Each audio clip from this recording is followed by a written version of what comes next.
इस वीडियो में फ्रेंड्स आप लोगों के साथ बात करने वाली हूँ कि अगर आपके बोगनवेलिया के प्लांट में फ्लावर्स नहीं आ रहे हैं, पौधा आपका मॉनसून का टाइम है उसके बाद भी प्लांट की ग्रोथ नहीं हो रही है, तो आप ऐसे कौन से काम करें और ऐसी कौन सी ऑर्गेनिक खाद आप आपके पौधे में डालें जिससे आपके पौधे में लगातार फूल आते रहें। तो चलिए वीडियो को स्टार्ट करते हैं। Hey guys, this is Shagufta and you are watching my new garden. देखिए फ्रेंड्स, बोगनवेलिया आपका एक समर ग्रोइंग प्लांट होता है जो कि मार्च से लेके हमारे यहाँ क्योंकि गर्म पड़ता है तो ये नवंबर लास्ट तक बहुत अच्छे से फ्लावरिंग करता रहता है। बहुत लो मेंटेनेंस प्लांट होता है। अगर आप ये पौधा नर्सरी में लेने जा रहे हैं तो आपको इसका जो हमारे यहाँ प्राइस है ये आपको 100 के अबव यानी 120 130 तक ऐसे मिलेगा। इनमें बहुत सारे कलर्स आते हैं, बहुत सिंगल पेटल डबल पेटल इनके फ्लावर्स होते हैं। तो आप अगर लेकर आ रहे हैं तो बोगनवेलिया के लिए गमले की बात करूं तो 14 इंच के गमले में आप एक बार में प्लांट को लगा दीजिए। लेकिन अगर आपका प्लांट बहुत छोटा है तो 8 से 10 इंच का पॉट दीजिए। बोगनवेलिया के पौधे को बार बार रीपॉटिंग पसंद नहीं होती, इसलिए कोशिश करके एक बार में ही आप बड़े गमले में लगा दीजिए। सॉइल मिक्स आपको इनका एकदम वेल ड्रेन बनाना है जिसमें पानी एकदम रुकना नहीं चाहिए। इसमें आप सैंड का यूज़ ज़रूर करें, मतलब एक हिस्सा आपकी मिट्टी हो गई, एक हिस्सा आपकी खाद हो गई और एक हिस्सा बालू। अगर आपके पौधे में फूल नहीं आ रहा है तो सबसे पहला काम ये करिए कि हर एक ब्रांच की टिप को 1 से 2-2 इंच के लिए प्रून कर दीजिए। या फिर अगर आपके पौधे में फूल खिल के मुरझा गए तो जो भी मुरझाई हुई जगह है, मतलब जहाँ पे फ्लावर खिला था, उसको ज़रूर कट कर दीजिए, क्योंकि बोगनवेलिया भी आपके ऐसा पौधा होता है जो कि अपने ब्रांच की टिप पर ही फ्लावरिंग करता है। तो जब आप इनको कट करेंगे तो यहाँ पे जो नई ब्रांच आएगी उसमें ऑटोमेटिक फ्लावर्स आने लगेंगे। आप ये वाला जो मेरा प्लांट देख रहे हैं ये मेरा कटिंग से लगाया हुआ प्लांट है। बारिश के टाइम में पौधे की लीफी ग्रोथ बहुत अच्छे से होती है, तो गोबर खाद या वर्मी कंपोस्ट ना डालें। तीसरा एक ज़रूरी काम आप ये करें कि नीचे नीचे की जो मिट्टी को टच करती हुई पत्तियां हैं, इन पत्तियों को आप तोड़ के हटा दीजिए। बारिश का टाइम है, अगर आपने पौधे में गर्मी की वजह से कोई मल्चिंग वगैरह किया था तो वो मल्च आप हटा दीजिए। पॉट का जो सरफेस है वो एकदम क्लीन रहना चाहिए। जब पॉट का सरफेस क्लीन रहता है तो पौधे में किसी किस्म का कोई फंगस नहीं लगता। बात करती हूँ पानी की, कि आपको सनलाइट मैंने बता दिया कि ये ऐसा पौधा है कि आप इसको फुल डे की डायरेक्ट सनलाइट वाली जगह में रखें। जितनी अच्छी सनलाइट पड़ती उतने अच्छे से प्लांट की ग्रोथ होती है।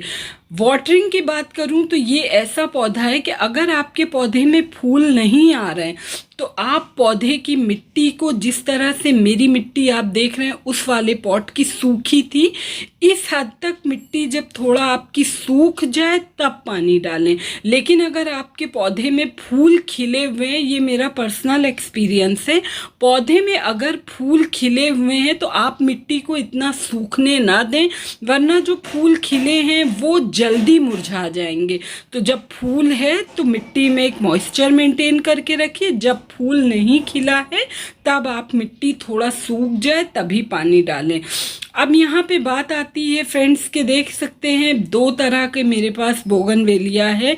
इसकी देख रहे हैं कुछ इसकी पत्तियाँ कैसी फेडेड सी हो रही हैं, किस तरह से येलोइश टाइप में हो रही हैं। ये प्लांट में मैग्नीशियम सल्फेट की कमी से है। तो और समटाइम्स ये एक्स्ट्रा पानी पड़ जाता है क्योंकि बारिश का टाइम है, जब ओवर वाटरिंग हो जाती है हद से ज़्यादा तब भी प्लांट में ये प्रॉब्लम आती है। लेकिन ये जो मेरा कटिंग वाला प्लांट है इसकी पत्तियां आप देख सकते हैं कितनी हेल्दी है। इंसेक्ट की बात करूं फ्रेंड्स तो ये बहुत हार्डी प्लांट होता है, इस पर जल्दी कोई इंसेक्ट नहीं लगता और बहुत लो मेंटेनेंस में चलने वाला पौधा होता है। फिर भी अगर आपको इस टाइम में स्पाइडर माइट्स का कुछ अटैक है, अगर आपको भी लग रहा है कि आपके पौधे पे मकड़ियाँ वगैरह लग रही हैं, तो हर 10 से 15 दिन में नीम ऑयल स्प्रे करिए। खाद के तौर पे मैं देखिए क्या डालने वाली हूँ, ये है आपकी नीम की खली। इसकी मिट्टी की अच्छे से 10 दिन में आप गुड़ाई करिए, और जब भी खाद दे रहे हैं तो मिट्टी थोड़ा सूखी हो और गुड़ाई करके ही खाद देना है। तो पर पॉट में 2-2 चम्मच के करीब नीम की खली डाल रही हूँ। नीम की खली फ्रेंड्स आपका as a fungi, as a insecticide और एज अ फर्टिलाइज़र दोनों तरह से वर्क करती। इसमें अच्छी क्वांटिटी में नाइट्रोजन भी होता है जो प्लांट की लीफी ग्रोथ करती है। साथ के साथ आपके पौधे को किसी भी तरह के मिट्टी में समटाइम्स बारिश के टाइम में कीड़े वगैरह लग जाते हैं, उससे प्रोटेक्ट करेगी, पौधे में कोई कीड़ा वगैरह नहीं लगने देगी। तो इस तरह से देखिए पौधे में मैंने 2-2 चम्मच डाल दिया है नीम की खली। ये बहुत हैवी फीडर प्लांट होता है, जब इनकी फ्लावरिंग का टाइम हो तो आपको इनको खाद ज़रूर देना होता है। यहाँ एक चीज़ और क्लियर करूँ, पहले बताती हूँ कि क्या है। इसके बाद ये 1 चम्मच जाइम है, यानी इसको आप सीवीड ग्रैन्यूल्स भी बोल सकते हैं। ये बहुत ही बेनिफिशियल होता है पौधे के लिए, बहुत अच्छा वर्क होता है, और ये टोटली ऑर्गेनिक जो समुद्री शैवाल वगैरह होते हैं उनसे ये खाद, समुद्र में जो घास फूस ये सब कुछ होती उससे ये जाइम बनाई जाती है। 1-1 चम्मच जाइम मैंने दोनों पॉट में डाल दिया है। मैं यहाँ ये बोल रही थी कि किसी भी पौधे में आप खाद डालते हैं, खाद डालने के बाद एटलीस्ट पौधे को उस खाद को एब्जॉर्ब करने में 10 से 15 दिन लग जाता है कुछ कुछ पौधों को, फिर वो अपनी फ्लावरिंग स्टार्ट करते हैं। तो आप, ऐसा नहीं है कि आज आपने खाद डाला और कल से आपको फूल मिलने लगेंगे, थोड़ा वेट करना पड़ता है। अब इनमें अच्छी फ्लावरिंग लेने के लिए ये है आपका, देखिए ये है सूखे हुए केले के छिलके। बारिश का टाइम है, गीले छिलकों का बिल्कुल यूज़ ना करें। या तो आप इस तरह से देखिए, मैं केले के छिलके को अच्छे से धो के धूप में सुखा लेती हूँ, एकदम ये पूरी तरह से सूखे, और फिर भी सूखे छिलके को भी आपको मिट्टी के अंदर दबा के देना है, वरना बरसात में फंगस लग जाता है गीले छिलके। तो ये जो 2-2 केले के छिलके मैंने पर पॉट में दबा दिए हैं, और इसको मिट्टी से अच्छे से दबा दी। अगर आपके यहाँ बारिश नहीं हो रही है तो आप बनाना पील का लिक्विड भी डाल सकते हैं, लेकिन बारिश में क्या होता है, जब ज़्यादा पानी हो जाता है तो वो जो लिक्विड खाद आपने दिया है वो बह जाती है। इसलिए इस तरह से थोड़ा सॉलिड दीजिए कि जो थोड़ा गमलों में टिके। बारिश नहीं हो रही है तो आप लिक्विड दीजिए, बेस्ट है।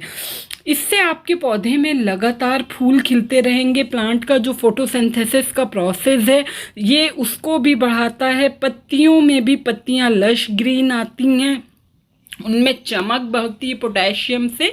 फूल तो खिलाता ही है, लेकिन साथ के साथ इसका ये भी फ़ायदा है। तो 2-2 केले के छिलके पर पॉट मैंने डाल दी। अगर आपके पास नीम की खली नहीं है तो उसकी जगह पे आप 1-1 चम्मच हल्दी का यूज़ कर सकते हैं।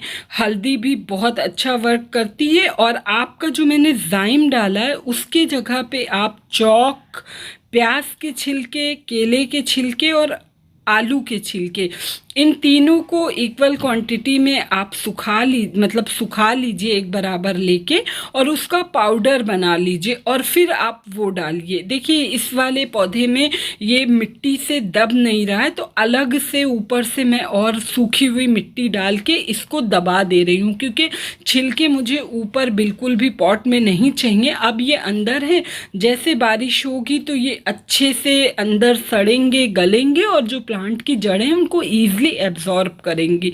इसलिए खाद हमेशा मिट्टी के नीचे दबा के दी जाती, ऊपर ऊपर खाद देने का कोई फ़ायदा नहीं होता।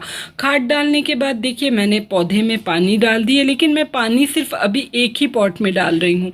आप ये जो मेरा दूसरा पौधा देख रहे हैं, इसकी पत्तियों में जो मैग्नीशियम की कमी है इसको दूर करने के लिए फ्रेंड्स, मैं देखिए 1/2 लीटर तक मैं पानी ले रही हूँ।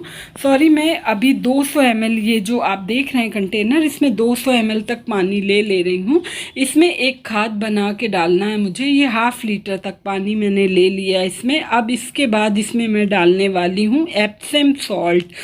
एप्सम सॉल्ट, जब भी पौधा अपनी पत्तियों को पीला करने लगता है, बिला वजह गिराने लगता है, तो ये देखिए एप्सम सॉल्ट है, यानी मैग्नीशियम सल्फेट है, बहुत अच्छा, यानी त्रुप का इक्का हम लोग इसको बोलते हैं, जब पौधे में कोई खाद असर नहीं करती है। आप इसका यूज़ करिए, डेफिनेटली जो भी पत्तियां पीली हो रही हैं उनका कलर चेंज हो जाएगा। नई पत्तियां जो पीली हो रही हैं वो वैसी ही रहेंगी, लेकिन जो प्लांट में नई लीव्स आएंगी वो लश ग्रीन आएंगी।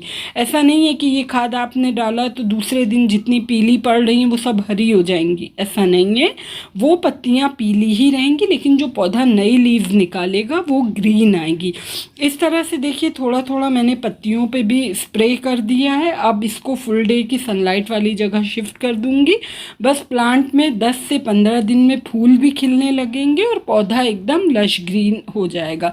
ये देखिए एक पौधा मैंने इसको कटिंग से लगाया था, इसकी भी ग्रोथ देखिए कितनी अच्छी है, और इसको भी 10 इंच के पॉट में लगाया।